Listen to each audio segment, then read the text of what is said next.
د سمی ګرافیکس یوټیوب چینل درنو لیدونکو سلامونه. ستړي مشه، یو وخت مو بخیر. هیله ده چې ټول برک روغ او جوړ اوسئ او د صحت جامې به پرتن ولرئ. ګرانو ملګرو، نن ورځ غواړم چې تاسو ته د اډوب پریمیر پرو یو بشپړ کورس شروع کړم چې د دغه درسونو د لړۍ په لړ کې به موږ ان شاء الله د پریمیر پرو مکمل زده کړه کوو. قدم په قدم به هغه وایو. ان شاء الله هر اپشن او هر مینو هر څه به ډېر په تفصیلي توګه څیړو او خبرې به ورباندې کوو. نو نن یې لومړی ویډیو ده او په لومړی ویډیو کې یوازې غواړم چې تاسو ته د اډوب پریمیر پرو د انسټالولو طریقه ووایم. خو مخکې له دې چې ویډیو شروع کړم، که تاسو تر اوسه زما د یوټیوب چینل نه وي سبسکرایب کړی، نو هیله ده چې همدا شیبه زما د یوټیوب چینل سبسکرایب کړئ، ویډیو لایک کړئ او همدارنګه له نورو ملګرو سره هم شریکه کړئ. نو دا چې نور وخت ضایع نشي، زه د ویډیو په طرف ویډیو شروع کوم. بیا هم ښه راغلاست.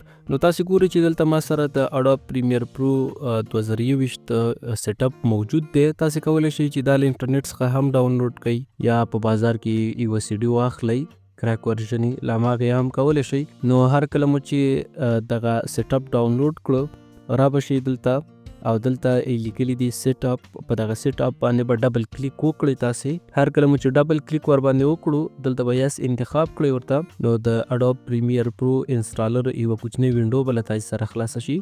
نو دغه کوچنی وینډو کې چې کله تاسو ته خلاصه شوه، انسټالیشن آپشنز کې دلته لومړی تر ټولو مهمه خبره دا ده چې تاسو راشئ لنګویج یا د ژبې برخې ته. هر کله چې دلته راغلی، تاسو دلته انګلیش انټرنیشنل سلیکټ دی، د دې پر ځای به راشئ د ښي طرف ته. تاسو ګورئ داسې یو اپشن دی، په دې باندې به کلیک وکړئ. په دغه اپشن چې مو کله کلیک وکړو، داسې پورته به سکرول کوئ. تاسو ګورئ چې دلته انګلیش او عربي ده، دغه به انتخاب کړئ ورته. د دې ګټه دا ده کله چې تاسو بیا په دې کې د پښتو لیکل یا عربي لیکل یا همدارنګه دری لیکل یا داسې ژبې چې هغه له ښي طرف څخه چپ طرف ته لیکل کیږي، لکه پښتو، عربي وغیره، د هغې په لیکلو کې تاسو ته اسانتیا وي او ورپکې ډېر په ښه شکل لیکل کیږي. که چېرته انګلیسي یا داسې یوه بله ژبه کې انسټال کړئ یوازې، نو بیا د چپ طرفه چې کومې ژبې لیکل کیږي هغه ورپکې په اسانۍ لیکل کیږي. راځو اوس لوکیشن یا موقعیت دی چې کوم ځای کې موږ غواړو دا انسټال کړو. یو خو ډیفالټ لوکیشن دی چې سی ډرایو کې دلته د اډوبي فولډر کې ځان انسټالوي. یو دا دی چې موږ په دغه فولډر نشان باندې کلیک وکړو، چینج لوکیشن باندې کلیک وکړو، او تاسو چې بیا په هر ډرایو کې په هر فولډر کې غواړئ هملته تاسو کولی شئ چې هلته دا څنګه کړئ، ځان سره انسټال کړئ. نو زه په ډیفالټ لوکیشن کې پرېږدم او په کنټینیو باندې کلیک کوم. هر کله چې مې په کنټینیو باندې کلیک وکړو، نو تاسو ګورئ چې دغه انسټالیشن روان شو. دلته ماته وایي چې انسټالینګ. نو دې ته تر هغې صبر کوو چې دا تر 100% پورې ورسیږي.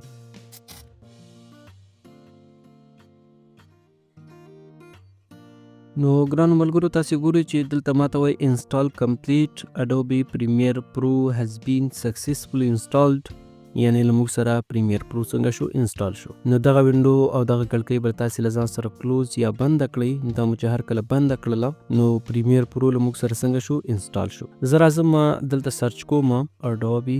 دلته تاسو ګورئ اډوبي پریمیر پرو 2021 له ما سره انسټال شوی دی. زه ورباندې کلیک کوم، نو تاسو ګورئ چې اوس به اډوبي پریمیر پرو 2021 ورژن یې له ما سره څنګه شي، اوپن شي. نو لږ صبر ورته کوو چې دا اوپن شي. نو ګرانو ملګرو، تاسو ګورئ چې اډوب پریمیر پرو 2021 له ما سره اوپن شو. دا یې هغه لومړی انټرفیس او لومړی صفحه ده چې زموږ مخې ته راځي. دا یې د نیو پروجیکټ وینډو ده چې دلته موږ ځان ته یو نوی پروجیکټ جوړوو، چې انشاءالله دې باندې وروسته بیا تفصیلي بحث کوو چې نوی پروجیکټ څنګه جوړولی شو، هغې ته څه ډول نوم ورکړو یا داسې نور ورسره. نو هر کله چې تاسې پریمیر خلاص کړو، په دې ډول باندې یو انټرفیس او د دې هغه لومړی صفحه ستاسې مخې ته درځي. دلته لومړی تاسې په دې چپ اړخ کې تاسې ګورئ چې دلته یې لیکلي دي لرن. نو دلته هغه د پریمیر پرو ټوټوریلز دي، لنډ ویډیو لارښودې دي. که څوک ورباندې نه پوهېږي، نو بیا کولی شي له دې ځایه دغه لارښودې وګوري او د هغې مطابق عمل ترسره کړي. نو زه دا پینل له ځان سره کلوز کوم، کلوز پینل باندې کلیک اخلم ځکه چې زما نه پکارېږي. نو په دې ډول باندې تاسو ته لومړی د پریمیر پرو هغه صفحه مخې ته درځي. تاسو کولی شئ چې دلته دغه سورس وینډو، پروجیکټ وینډو، ټایم لاین، دا هر څه چې دي دا تاسو ځان سره برابر کړئ. تاسو ګورئ چې دغې دوه کړکیو منځ کې که زه دا کرسر ودروم، نو په دغه ډول یو آیکن مخې ته راځي ښي او چپ طرف ته تاسې کولی شئ دا داسې ډریګ کړئ او خپل ایډیټ ته په کتو باندې ځان ته یوه صفحه برابره کړئ. که چیرې داسې شي چې فرضاً که تاسې نه یو پینل کلوز شي، ګورئ دغه سورس پینل ما ځان سره څنګه کلوز کړو، همدارنګه دغه پروګرام هغه مې هم کلوز کړو. دغه صفحه تاسې سره ډیره یو عجب او بیل ډول مخ ته درځي. یا په لومړیو کې تاسې ته بیل ډول مخ ته درغله نو وینډو ته به راشئ، دلته به ورک سپیسز ته راشئ، دلته یو دی ریسیټ ټو سیفډ لیاوټ. که چېرته تاسې کوم لیاوټ له ځان سره ثبت کړی، کوم ورک سپیس تاسې له ځان سره ثبت کړی، هماغې ته تاسې بیرته ریسیټ کوي. او که نه نارملي تاسې کولی شئ چې په ایډیټینګ کې پرېږدئ، ایډیټینګ لپاره چې کوم ورک سپیس دی دلته تاسې ګورئ نو هماغې کې تاسې کولی شئ دا پرېږدئ.